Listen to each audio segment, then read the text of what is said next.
My mother was a very gentle, loving, caring person, but a person of tremendous strength.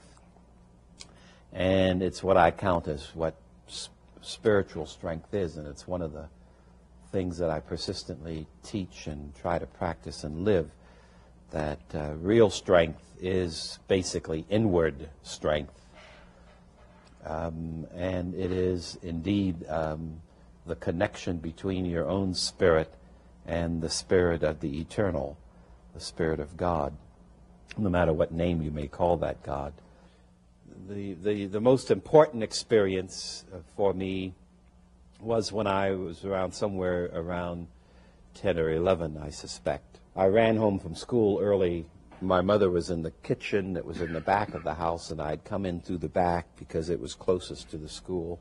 After we greeted each other, she told me that I have an errand for you to run. So she gave me the instructions, and I ran on the errand.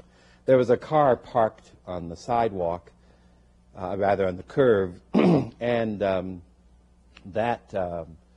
windows were open, so it was a warm day, and there was a white child in the car standing up, poking his or her head out of the window. And as I walked by, yelled at me, "Nigger." And I went over and smacked the child and ran on, then and did my errand, finished it, ran back the same route, in through the back door again. My mother was still in the kitchen. I reported the errand, and then I sat down in a favorite seat. I mentioned the fact that I'd been called a nigger, and I slapped the child who did it. And without turning to face me, she said something like this, "Jimmy, what good did that do?"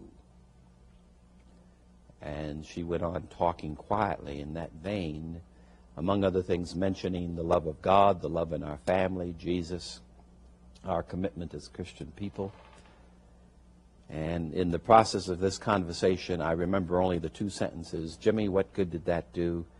and "Jimmy, there must be a better way." The whole world just sort of stopped. Everything stood still. And I felt in me something clearly saying, you will not do that again, and you're going to find that better way.